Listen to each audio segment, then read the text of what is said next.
ചാവുനേരം അടുത്തെന്ന ഭീതി ഖമനേയിയെ വേട്ടയാടുന്നു. അമേരിക്ക യുദ്ധക്കളത്തിൽ ഇറങ്ങിയതോടെ ഇനി തനിക്ക് ആയുസ്സില്ലെന്ന് പരമോന്നത നേതാവിന്റെ വിധിയെഴുത്ത്. ടണലിൽ ചില നിർണായക നീക്കങ്ങളിലേക്ക് ഇറാൻ പരമോന്നത നേതാവ് കടന്നിരിക്കുന്നു. റവല്യൂഷണറി ഗാർഡിന് പരമാധികാരം കൊടുത്തതിനു പിന്നാലെ തന്റെ പിൻഗാമികളുടെ പട്ടിക ഖമനേയി മുന്നോട്ട് വെച്ചതായിട്ടാണ് റിപ്പോർട്ടുകൾ. അതായത് മരണഭയം തുടങ്ങിയിരിക്കുന്നു ഖമനേയിക്ക്. യുഎസോ ഇസ്രയേലോ തന്നെ തീർക്കുന്നതിന് മുൻപേ പിൻഗാമിയെ പ്രഖ്യാപിക്കുന്നതിനുള്ള തിരക്കിട്ട നീക്കം. ഇസ്രയേൽ യുഎസ് മാധ്യമങ്ങളാണ് ഇത് സംബന്ധിച്ച വാർത്ത ഇപ്പോൾ റിപ്പോർട്ട് ചെയ്തിരിക്കുന്നത്. ഇറാനിലെ ചില സൈനിക ഉദ്യോഗസ്ഥരിൽ നിന്ന് ലഭിച്ച രഹസ്യ വിവരങ്ങളിലാണ് പിൻഗാമി സാധ്യതാ പട്ടിക പുറത്തായത് എന്നാണ് വിവരങ്ങൾ. ഇസ്രയേലിന്റെ ആക്രമണ സാധ്യത കണക്കിലെടുത്ത് ഖമനേയി നിലവിൽ സുരക്ഷിത കേന്ദ്രത്തിലാണെന്നാണ് സൂചന. ഇവിടെ നിന്നാണ് പിൻഗാമി സാധ്യതാ പട്ടിക ഖമനേയി മുന്നോട്ട് വെച്ചതെന്നും റിപ്പോർട്ടുകളിൽ പറയുന്നു. ഇറാനിലെ 3 മുതിർന്ന പുരോഹിതന്മാരെയാണ് ഖമനേയി നിർദ്ദേശിച്ചിരിക്കുന്നത് എന്നും വിവരമുണ്ട്. ഖമനേയിയുടെ മകൻ മൊജ്തബ ഖമനേയിയെ പിൻഗാമിയായി പ്രഖ്യാപിക്കുമെന്ന് ചില വാർത്തകളുണ്ടായിരുന്നു. എന്നാൽ മകനെ പിൻഗാമിയായി ഖമനേയി പരിഗണിച്ചിട്ടില്ല എന്നാണ് റിപ്പോർട്ടിൽ പറയുന്നത്. ഇതുകൂടാതെ യുദ്ധത്തിൽ നിലവിലെ സൈനിക നേതൃത്വത്തിന് ജീവൻ നഷ്ടപ്പെടുകയാണെങ്കിൽ ഉടൻ തന്നെ പുതിയ നേതൃത്വത്തെ തെരഞ്ഞെടുക്കാൻ സഹായിക്കുന്ന വിധം ഉദ്യോഗസ്ഥരുടെ പേരുകളും ഖമനേയി നിർദ്ദേശിച്ചതായും റിപ്പോർട്ടിൽ പറയുന്നു. ഇറാനിൽ പുതിയ ആത്മീയ നേതാവിനെ തെരഞ്ഞെടുക്കുന്നത് മാസങ്ങൾ നീണ്ട പ്രക്രിയയിലൂടെയാണ്. എന്നാൽ തന്നെ ഇസ്രയേലോ യുഎസോ ആക്രമണത്തിലൂടെ ഇല്ലാതാക്കുകയാണെങ്കിൽ ഉടനെ തന്നെ പുതിയ ആത്മീയ നേതാവിനെ തെരഞ്ഞെടുക്കണമെന്നാണ് ഖമനേയി ആവശ്യപ്പെട്ടിരിക്കുന്നത്. അതായത് പരമ്പരാഗത രീതിയിലുള്ള എല്ലാ ചടങ്ങുകളും മാറ്റിവെച്ചുകൊണ്ട് തന്നെ പെട്ടെന്ന് അടുത്ത ആയത്തുള്ളയെ കണ്ടെത്തുന്നതിനുള്ള നീക്കങ്ങൾ ശക്തമാക്കണമെന്ന്. ഗാസ ആക്രമണ സമയത്ത് ഇറാൻ ഇസ്രയേലിലേക്ക് മിസൈൽ ആക്രമണം നടത്തിയിരുന്നു. പിന്നാലെ ഇസ്രയേൽ തിരിച്ചടിച്ചതും ഖമനേയി ഒളിവിൽ പോയിരുന്നു.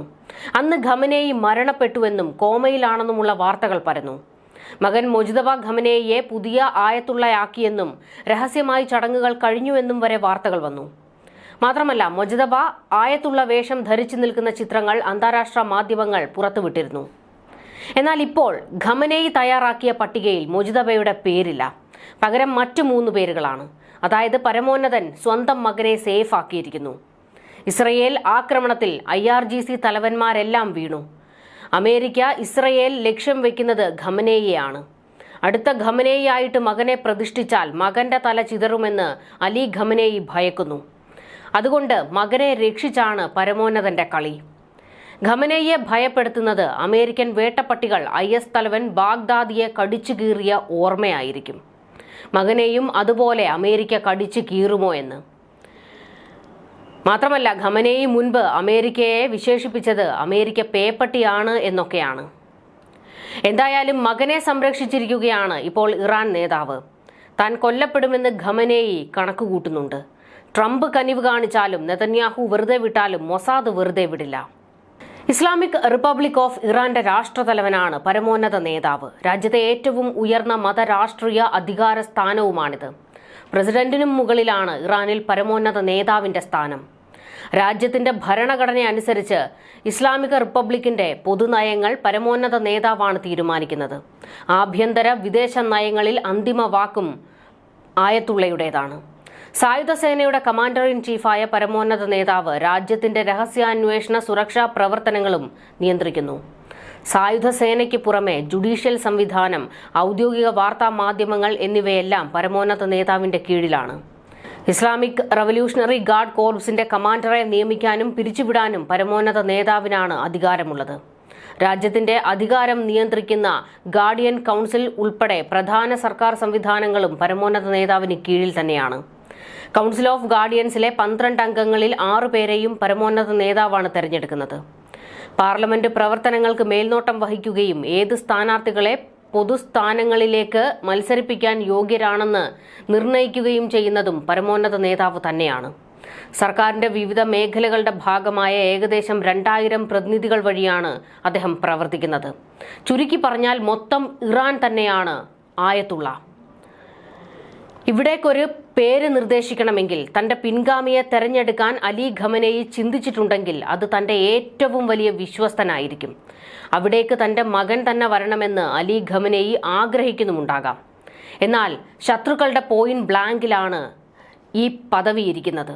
അതുകൊണ്ട് തന്നെ മകൻ ഒട്ടും സുരക്ഷിതനല്ല എന്ന് അലി ഖമനേയേക്കാൾ മറ്റാർക്കും അറിയില്ലല്ലോ. അതുകൊണ്ട് തന്നെയാണിപ്പോൾ മകനെ സുരക്ഷിത സ്ഥാനത്തേക്ക് മാറ്റിയിരിക്കുന്നത്. മുജ്തബ ഖമനേയും പരമോന്നതന്റെ കസേര നോട്ടമിടുന്നുണ്ട്. അതിനുവേണ്ടി തന്നെയാണ് പിതാവിനെ ചുറ്റിപ്പറ്റി നിന്നതും. എന്നാൽ തല പോകുമെന്ന ഭീതിയിൽ ഇപ്പോൾ ഉൾവലിയുകയാണ് മുജ്തബ. അലി ഖമനേയിയുടെ 6 മക്കളിൽ രണ്ടാമനാണ് 55-കാരനായ മുജ്തബ ഖമേനി. 1969 മഷ്ഹദിലാണ് മുജ്തബയുടെ ജനനം. ഇറാൻ സൈന്യമായ ഇസ്ലാമിക് റവല്യൂഷണറി ഗാർഡ് കോർപ്സിൽ ചേർന്നു. കുറെ നാൾ പ്രവർത്തിക്കുകയും ചെയ്തിരുന്നു. IRGCയുടെ ഹബീബ് ബറ്റാലിയന്റെ ഭാഗമായിരുന്നു മുജ്തബ. ഇറാന്റെ സുപ്രധാന സുരക്ഷാ ഇന്റലിജൻസ് സംവിധാനങ്ങൾക്ക് നേതൃത്വം വഹിച്ചിട്ടുള്ളത് തീവ്ര ഇസ്ലാമിസ്റ്റുകൾ ഉൾപ്പെടുന്ന ഈ ബറ്റാലിയനാണ്. സൈനിക സേവനത്തിന് ശേഷമാണ് മുജ്തബ മതപഠനം ആരംഭിക്കുന്നത്. 21-ാം നൂറ്റാണ്ടിന്റെ തുടക്കത്തിൽ മുജ്തബ പരോക്ഷമായി രാഷ്ട്രീയത്തിൽ ഇടപെടാൻ തുടങ്ങിയിരുന്നു. ഇറാൻ സർക്കാരിൽ പദവികളോ മതപരമായ പ്രധാന സ്ഥാനങ്ങളോ വഹിക്കുന്നില്ലെങ്കിലും ഖമേനിയുടെ ഓഫീസിൽ വലിയ സ്വാധീനം മുജ്തബയ്ക്കുണ്ട്. പൊതുവേദികളിൽ അപൂർവമായി മാത്രമേ കാണാറുള്ളൂവെങ്കിലും കഴിഞ്ഞ 2 വർഷമായി മുജ്തബ ഖമേനി ഇറാന്റെ ഭരണത്തിൽ കാര്യമായ സ്വാധീനം ചെലുത്തിയിരുന്നതായിട്ടാണ് റിപ്പോർട്ടുകൾ. അതായത് അടുത്ത പരമോന്നതനാകാനുള്ള എല്ലാ നീക്കവും മുജ്തബ നടത്തിയിരുന്നു. 2021 മുജ്തബയ്ക്ക് ആയത്തുള്ള പദവി ലഭിക്കുന്നത്. 2022 മഹസ അമനിയുടെ മരണത്തെ തുടർന്ന് നടന്ന ഹിജാബ് പ്രക്ഷോഭത്തെ തകർത്തതിന് പിന്നിൽ മുജ്തബയുടെ കൈകളുണ്ട് എന്നാണ് സൂചനകൾ. അതായത് ജനങ്ങളുടെ പ്രതിഷേധത്തെ ഇറാൻ സേനയെ ഉപയോഗിച്ച് അടിച്ചമർത്തി. ജനങ്ങൾക്ക് അലി ഖമനേയിയെയും കണ്ടുകൂടാ, അദ്ദേഹത്തിന്റെ മകൻ മുജ്തബയെയും കണ്ടുകൂടാ. മുജ്തബ അടുത്ത പരമോന്നത നേതാവാകുന്നതിനെ ഇറാനിലെ വലിയൊരു വിഭാഗം ജനങ്ങൾ എതിർക്കുന്നുണ്ട്. കാരണം ഇബ്രാഹിം റൈസിയുടെയും അലി ഖമനേയിയുടെയും ഒക്കെ പാത പിന്തുടരുന്ന ആളാണ് മുജ്തബ. ജനങ്ങളെ അടിച്ചമർത്തുകയും മതം അടിച്ചേൽപ്പിക്കുകയും ചെയ്യുന്ന ആൾ തന്നെയാണ് മുജ്തബ. അതുകൊണ്ട് തന്നെ മുജ്തബയെ തൂത്തെറിയും ഇറാനിലെ ജനങ്ങൾ. എന്നാൽ ഇപ്പോൾ ഖമനേയി തന്നെ ഇട്ട പട്ടികയിൽ സ്വന്തം മകന്റെ പേര് പോലും ഉൾപ്പെടുത്തിയിട്ടില്ല. അത് അമേരിക്ക എന്ന ഭയമാണ്. ശക്തമായ രീതിയിൽ അമേരിക്ക രംഗത്ത് വന്നതോടെ ഇറാൻ ഭയക്കുന്നുണ്ട്. ഇറാന്റെ ഉന്നത സൈനിക നേതാക്കളെ ഇല്ലാതാക്കിക്കൊണ്ട് ഇസ്രയേൽ തുടക്കമിട്ട യുദ്ധത്തിന് നാടകീയമായ ഒരു നീക്കത്തിലൂടെയാണ് അമേരിക്ക പ്രവേശനം നടത്തിയിരിക്കുന്നത്. ഇനി എന്ത് സംഭവിക്കുമെന്നാണ് ലോകരാജ്യങ്ങൾ ഉറ്റുനോക്കുന്നത്. അമേരിക്കൻ നടപടിയുണ്ടായി മണിക്കൂറുകൾ പിന്നിട്ട ശേഷവും ഇതുവരെ US കേന്ദ്രങ്ങൾക്ക് നേരെ ഇറാൻ നീക്കങ്ങൾ നടത്തിയിട്ടില്ല. എന്നാൽ US ആക്രമണത്തിന് ശേഷവും ഇസ്രയേലിന് നേരെയുള്ള മിസൈൽ ആക്രമണം ഇറാൻ തുടർന്നു. അമേരിക്കയുടെ ഇടപെടലുണ്ടായാൽ തങ്ങളും രംഗത്തിറങ്ങുമെന്ന് ഹൂതികളും ഹിസ്ബുള്ളയും ഇറാനെ പിന്തുണയ്ക്കുന്ന ഗ്രൂപ്പുകളും മുന്നറിയിപ്പ് നൽകിയിരുന്നുവെങ്കിലും നിലവിലുള്ള അവരുടെ ശേഷി വെല്ലുവിളിയില്ല എന്നാണ് അമേരിക്കയുടെ കണക്കുകൂട്ടൽ. 9 ദിവസത്തെ യുദ്ധത്തിൽ ഇറാന്റെ സൈനിക ശേഷിക്ക് കാര്യമായ കോട്ടമുണ്ടാക്കാൻ സാധിച്ചുവെന്ന തിരിച്ചറിവിലാണ് അമേരിക്ക രംഗപ്രവേശം നടത്തിയിരിക്കുന്നത് എന്നാണ് അന്താരാഷ്ട്ര മാധ്യമങ്ങളുടെയും വിലയിരുത്തൽ. ഇനി 3 വഴികളാണ് ഇറാന് മുന്നിലുള്ളത് എന്ന് മേഖലയിലെ യുദ്ധവിദഗ്ധരും മറ്റും ഇപ്പോൾ പല ചർച്ചകളിലും വ്യക്തമാക്കുന്നുണ്ട്. പ്രത്യാക്രമണം നടത്താതെ നയതന്ത്ര വഴി തിരഞ്ഞെടുക്കുക എന്നതാണ് ഒന്നാമത്തെ വഴി. ഇത് US-ന്റെ കൂടുതൽ ആക്രമണങ്ങളിൽ നിന്ന് ഇറാന് ഒഴിവാകാം. US-ഉമായുള്ള നേരിട്ടുള്ള ചർച്ചകൾ ആരംഭിക്കാനും ഇതിലൂടെ കഴിഞ്ഞേക്കും. എന്നാൽ ഇറാൻ ഈ വഴി സ്വീകരിക്കാനുള്ള സാധ്യത വളരെ വിദൂരമാണ്. ഒരു തരത്തിലുമുള്ള പ്രത്യാക്രമണവും നടത്താതിരിക്കുന്നത് ഇറാനിയൻ ഭരണകൂടത്തെ ദുർബലമായി കണക്കാക്കും. കീഴടങ്ങുന്ന തരത്തിലുള്ള നിലപാട് സ്വീകരിച്ചാൽ അമേരിക്കയുടെ ആവശ്യങ്ങൾ പൂർണ്ണമായും അംഗീകരിക്കേണ്ടിയും വരും. ജനങ്ങളിലുള്ള വിശ്വാസ്യതയും നഷ്ടപ്പെടും. ശക്തവും വേഗത്തിലുള്ള തിരിച്ചടിയുമാണ് രണ്ടാമത്തെ വഴി. ഇസ്രയേലുമായുള്ള സംഘർഷത്തിൽ നിരവധി ആയുധങ്ങൾ ഉപയോഗിച്ചുവെങ്കിലും ഇറാനിൽ ഇപ്പോഴും കാര്യമായ അളവിൽ ബാലിസ്റ്റിക് മിസൈലുകളുണ്ട്. തങ്ങൾക്ക് നേരെ ആക്രമണമുണ്ടായാൽ പശ്ചിമേഷ്യയിലെ 20ഓളം അമേരിക്കൻ താവളങ്ങൾ പ്രത്യാക്രമണത്തിനായി ഇറാന്റെ റഡാറിലുണ്ട്. കൂടാതെ US പശ്ചിമേഷ്യയിൽ നിലയുറപ്പിച്ചിട്ടുള്ള US നാവികസേന കപ്പലുകൾക്ക് നേരെയും ഡ്രോണുകളും മറ്റും ഉപയോഗിച്ച് ആക്രമണം നടത്താനും ഇറാന് ശേഷിയുണ്ട്. B-2 ബോംബറുകളിൽ നിന്നുള്ള ആക്രമണം കൂടാതെ നാവിക അന്തർവാഹിനികൾ 30 TLAM ക്രൂയിസ് മിസൈലുകൾ നതാൻസിലും ഇസ്ഫഹാനിലും പ്രയോഗിച്ചു.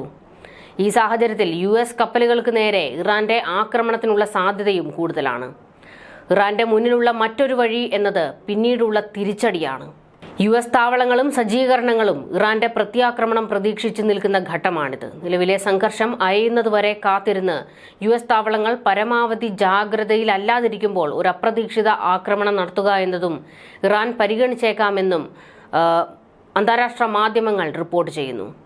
എന്തായാലും ഇറാൻ ഇപ്പോൾ ഈ ഘട്ടത്തിൽ അമേരിക്കയ്ക്ക് തിരിച്ചടി കൊടുത്തേ മതിയാകൂ എന്നുള്ള അവസ്ഥയിലേക്ക് എത്തിയിരിക്കുകയാണ്. എന്നാൽ തൊട്ടിപ്പുറത്ത് താൻ കൊല്ലപ്പെടുമെന്ന ഭയത്തിൽ ഖമനേയും. ന്യൂസ് ഡെസ്ക് മലയാളി വാർത്ത ഇൻസൈഡ്.